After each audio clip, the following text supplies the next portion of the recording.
Hey, good morning. Welcome to the cave, dude.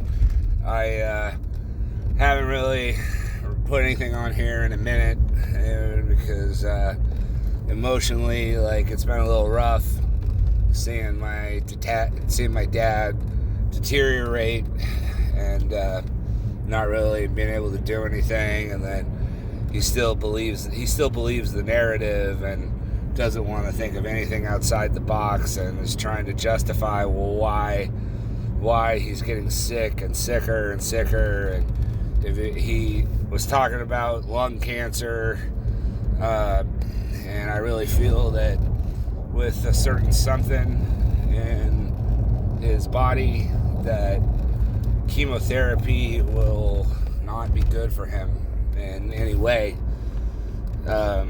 So it's been very disappointing to see that, as it's the man that I looked up to when I was younger. I remember going in. He was an owner-operator who drove a Freightliner or a Peterbilt. He had both of those brands. But I remember going with him when I was about 9 or 10, in the truck with him, and my mom wasn't around, and he would play like George Thorogood or Stevie Ray Vaughan or Leonard Skinner, or blues people like James Cotton, again Muddy Waters, John Mayall, Albert King. He was giving me a foundation for listening to rock music, and or listen to metal. Later on, getting into brutal death metal.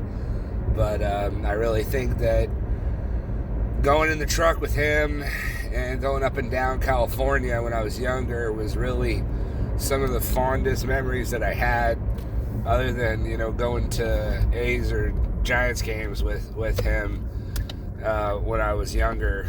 And I really think that if I was in his situation, I wouldn't have anybody other than my son, to be there for me. My kid's mom has passed away. I don't have an ex-wife anymore because she's not on this earth. But it makes me think about male isolation and how important it is to move your energy, and how important it is to do things that make you happy, not just somebody else. Things that bring joy to your heart. Things that make you feel good. Because my dad spent 52 years never saying no to my mother, and seeing her fall apart emotionally, wanting him to be there for her because she relies on him, is very heartbreaking. And I don't have the right answers to help them. I just want to listen. And maybe this is therapy for myself. I'm not gonna lie; it's been pretty sad. I don't want him to. I want him to hang on and pull through, but I don't think that he has the right programming, because he never taught me anything about male nature or female nature, and it shows, because I tried to save somebody who didn't want to be saved, and I had to pay the hard way. But like, man, if you go into isolation, dude, if you reach a certain age where people don't reach out, you can try to hit people up, but they don't respond because they got kids, and they got wives or husbands, and they basically have a lot going on, and they choose not to answer, because unfortunately people don't really care until something horrible happens, and you're on your last leg, and I don't want I don't want that for anybody. I don't want somebody to more or less suffer, and have a poor quality of life. Dude, so I've been really worried about my pops. I don't know what to do.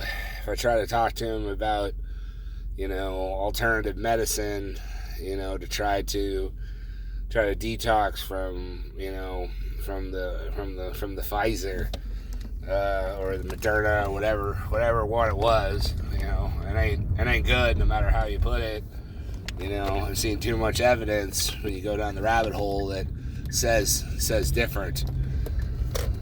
So let's just say that I stand by, what shout out to Rebel Against Defeat. Again, move your energy.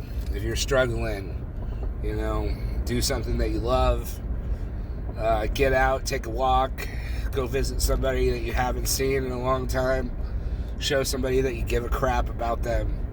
And, maybe it'll be returned. The Lord is watching, so take care and God bless.